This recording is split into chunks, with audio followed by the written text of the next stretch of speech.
Hello, this is Jason back with the final build update for my King of the Squirrels, Crit Squirrels build.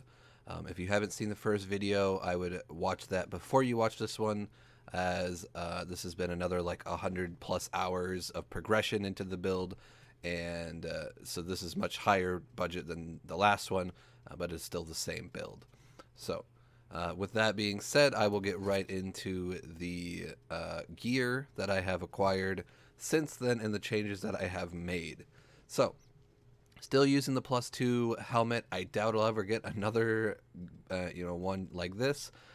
Still very insane. I believe the only two things that are the same are this amulet, which is really hard to replace because I don't know. I haven't. It's hard to get a minion exalted damage on a turquoise amulet and then have also the rest of the stuff, but that's the same and this is the same.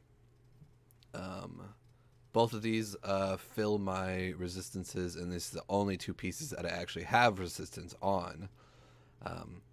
So one of the big changes to this build is a 3 LP Ribbons of Blood. I ended up getting the highest tier minion damage on there, along with the strength and health. It min rolled health, but it's okay. This basically not only gives our minions flat damage, but it also gives us our minions very high sustainability with that leech rate and the minion melee damage, at least just health on hit. It's actually very good and does keep your minions alive. Well into the high corruption, 500+, and also very high onto the leaderboard. I actually got to 469 before I inevitably died by Ember Mages. My minions did not die a single time pushing up that high. So let's go straight into the boots. Basically the same boots that I had before, except for I did get Crit Avoid Exalted, which does put my Crividoyans at 105, which is insane. I could drop it off of my Ribbons of Blood ring. That's why I could equip this in the first place. I actually had this Ribbons of Blood during the last video, but I never could use it because of my Crit Avoid. Next is the... Oh, God, this thing is so good. So, this is a exclusive drop from Julera. This item always drops as a LP1, and I've probably farmed well over 250 Juleras, tier 4 Juleras at this point. I have gotten 2 3 LP items, and this is one of them. The other one is the ring I have not touched yet, but basically the important line of text on this is stats on this item also apply to your minions, and then the chance to shred armor on hit. If you get a 1 LP of this and you get chance to shred armor on hit, it is insane by itself. The fact that I got a 3 LP one with a frailty and a minion melee attack speed is just crazy.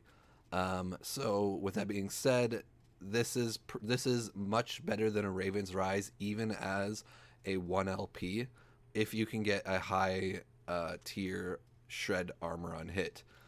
It is exclusively just so good. The Raven's Rise +2 is okay, especially if you can't farm tier 4 Jeweler or Jeweler at all. This is definitely your end game gloves though.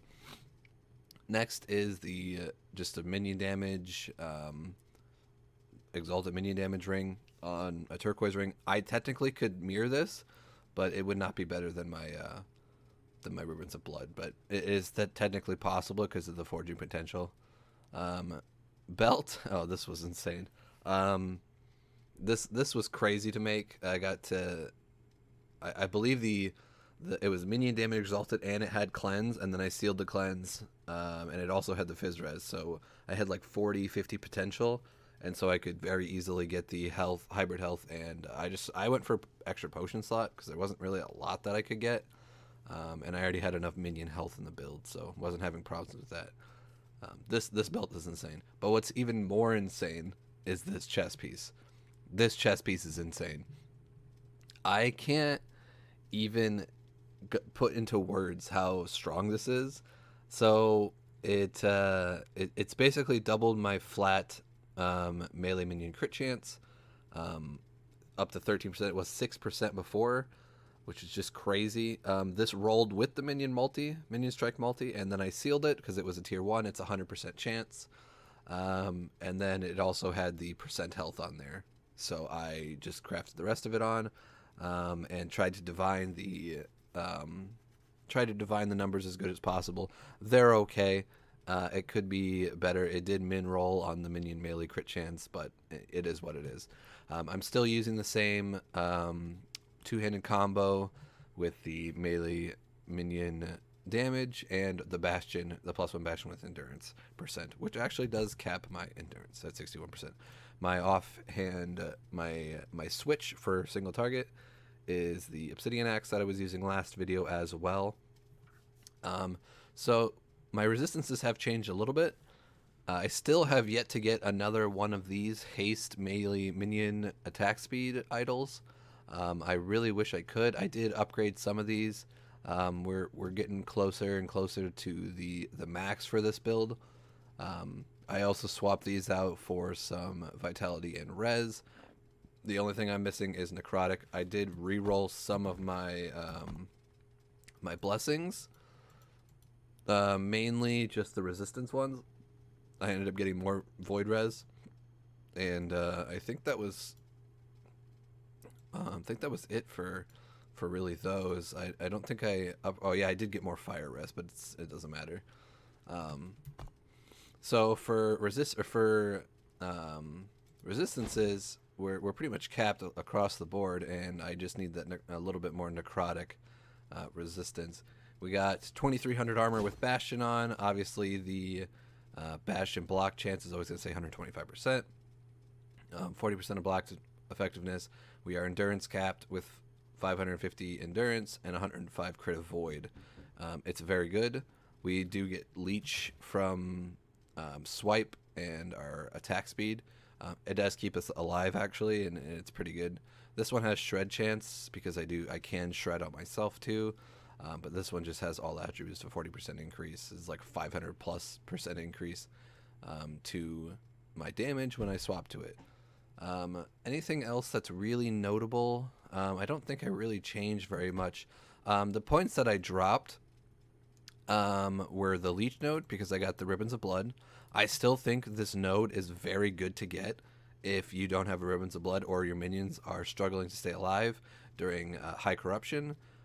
Absolutely get 1 point into here, and you'll be very happy. It does make a big difference. I dropped a point here because this is technically only 10% attack speed and move speed, and I put the point here, which is 50% when I howl. So every time I howl, it's like 40% increased from just picking up this, and then I drop this to also get this. If you didn't have +4, I would probably drop these 3 nodes, and then maybe I'm not sure. Maybe these 3 nodes and one of these nodes to get this. But that's if you don't have the +4 on the helmet as well on the scurry. Or if you have a Raven's Rise, maybe filling in these points. Basically, all these points are very, very strong. I haven't really changed anything else. I did have somebody comment about the regain stamina node, and yes, it doesn't proc all the time, but it's more of like a problem of there isn't a lot more points that you could really put into this skill. This does proc because you are culling things with your swipe. And that's how it procs, because you're obviously not doing a lot of damage, but you do culling with your swipe. So if you want to see the rest of an in-depth skill stuff, watch the first video. And I can say with very high confidence that this is probably one of the strongest builds in LE. You're going to see in this kill montage that I just obliterate bosses. I'm not going to spoil how fast my tier 4 Jewelry was, but man, oh man, was it pretty good. So I'll leave you guys at that. Thank you guys so much. It's been a blast. This build has been like 250 hours in the making or something close to that, actually more than that. And I have just had so much fun. And if you have a really long project that you want to get going, this is an excellent build for that because it has so much room for improvement. Still, I could still get exalted damage here. I could still get my idols to 16%. I could still get 4 of the haste ones. I could still get an LP Wings of Argentus. There's a lot of breathing room for upgrades here. So, with that being said, I'll leave you guys with the kill montage, and I hope you guys have a wonderful, wonderful day and a beautiful new year. And we'll see you later.